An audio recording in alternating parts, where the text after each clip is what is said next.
प्रभात। मैं अर्पिता मिश्रा जवाहर नवोदय विद्यालय कानपुर देहात की कक्षा 8वीं A की छात्रा हूँ। आज मैं आप सभी के समक्ष अपने सहपाठियों के साथ एक व्यंग प्रस्तुति करने जा रही हूँ। इसका शीर्षक है बस की यात्रा एवं इसके व्यंग्यकार हैं हरिशंकर परसाई।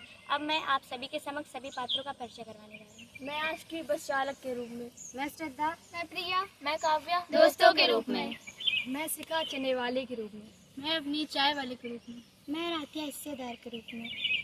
3 दोस्त शाम 4 बजे वाली बस जो पन्ना से सतना की ओर रवाना होती है उसका इंतजार करते हुए अब हम आपस में वार्तालाप करते हैं। और बता दोस्त हालचाल सब बढ़िया, धंधा पानी सब ठीक ठाक चल रहा है? धंधा पानी सब चल रहा है सही और हालचाल भी ठीक ही है। वैसे बस का समय हो गया, आई नहीं अभी तक। हाँ यार पता नहीं। भाई आप लोग यहाँ क्यों खड़े हो? अरे कुछ नहीं भाई, वही सपना की बस का इंतजार कर रहे थे। वो शाम 4 बजे वाली बस? हाँ वही बस। भाई समझदार लोग उस बस से यात्रा नहीं करते। क्यों, क्या रास्ते में डाकू मिलते हैं? नहीं भाई, पूरी बस ही डाकिन है। बस का आगमन होते हुए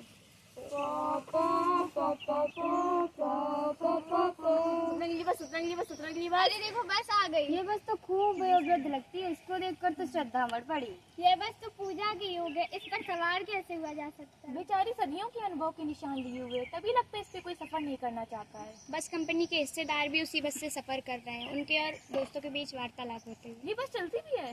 चलती क्यों नहीं जी, अभी चलेगी और चले क्या दौड़ेगी भी।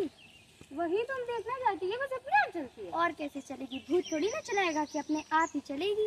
गजब है, ऐसी बस अपने आप भी चलती है। डरो मत भैया, नई नवेली बसों से ज्यादा विश्वसनीय है। आप सभी को बेटों की तरह गोद में लेकर चलेगी। चलो अब बैठ भी जाओ। अरे तुम लोग ऐसे क्यों देख रहे हो जैसे अंतिम विदा दे रहे हो? अरे भाई आना जाना तो लगा ही रहता है। और जो आया है सो जाएगा भी। बस आगे चलने के लिए स्टार्ट हो गई। ओ मैं निकला ओ गड्डी लेके ओ रास्ते पे ओ सड़क पे एक मोड़ आया, मैं उते इंजन छोड़ आया। एक मोड़ आया, मैं उते इंजन छोड़ आया। ये बस तो सचमुच स्टार्ट हो गई, मुझे तो मजाक लग रहा था। इस बस के भीतर बैठने में तो ऐसा लग रहा है जैसे पूरी बस इंजन और हम इंजन के भीतर बैठे हों। इस बस में लगे कांचों की संख्या भी गायब हो गई है और जो 1-2 बच्चे हैं उनसे हमें बचना है। हाँ, अगर ये कांच आँख में घुस गई ना तो एक आँख लेकर ही घर जाना पड़ेगा और घर वाले पहचाने से इनकार कर देंगे।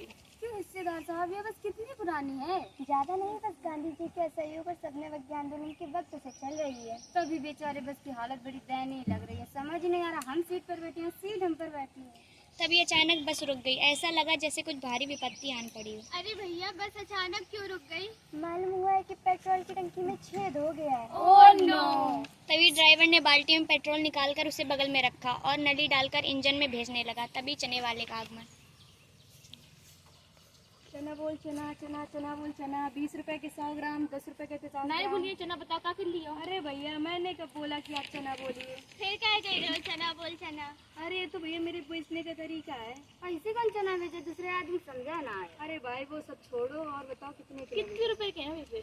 10 रुपए के 50 ग्राम, 20 रुपए के 100 ग्राम। 20 रुपए के 100 ग्राम? हमारे जमाने में तो 20 रुपए के आधा किलो मिले थे। अरे भाई आपका जमाना चला गया, अभी बहुत महंगे हो गए हैं चने।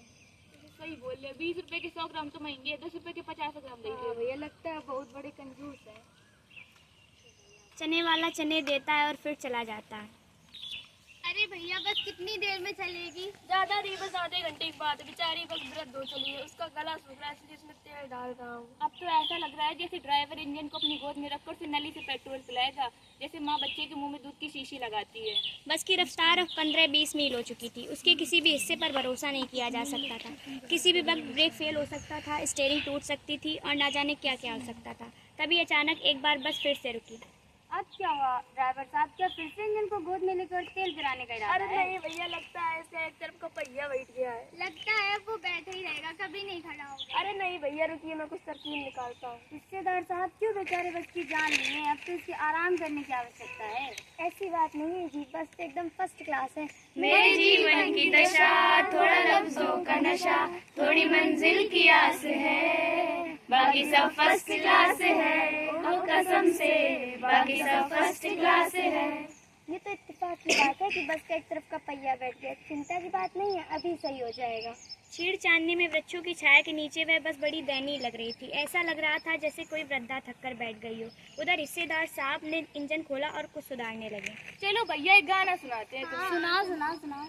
भोली सी सूरत, आँखों में मस्ती, दूर खड़ी शर्माए, आए हाय तभी चाय वाले का आगमन। चाय, गर्मा गर्म चाय, चाय बोल चाय, चाय, चाय बोल चाय, चाय। ये भाई चाय बोलने को नहीं कहा है। इनका भी तरीका बिल्कुल चने वाले जैसा है। ठीक है, बोलिए, बताइए कितने दे। एक एक दे दो।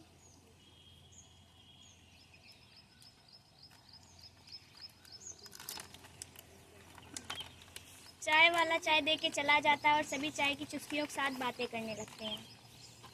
चलो भैया एक गाना सुनाते हैं। सुनाओ सुनाओ।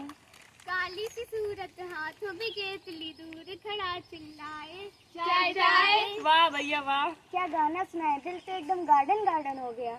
अरे वाह सितार साहब, आपने तो कमाल ही कर दिया, एक झटके में बस सही कर दी। और क्या, ये बस इतने धीरे क्यों चल रहे हैं और आगे अंधेरे में कुछ दिख भी नहीं रहा है। क्या करे भाई, वृद्धा की नजर कमजोर हो चली है, बेचारी अंधेरी रास्ते में रास्ता तोड़ के चल रही है। सही बात है, अगर कहीं बस नाले में गिर जाए और हम सब मर जाए तो बेचारा देवता भी बाहर पसारे हमारा इंतजार करेंगे। सही बात है, देवता भी सोचेंगे वह महान आदमी आ गया जिसने एक टायर के लिए प्राण गवा दिए, मर गया पर टायर नहीं बदला।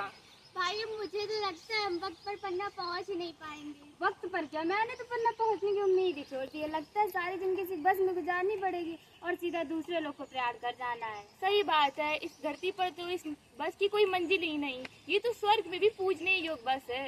सबके बेताबी तनाव खत्म हो गए थे, सब बड़े इत्मीनान से घर की तरह बैठ गए और हंसी मजाक चालू हो गए। जिंदगी एक सफर है सुहाना, यहाँ कल क्या हो किसने जाना। जिंदगी एक सफर है सुहाना, यहाँ कल क्या हो किसने जाना। धन्यवाद।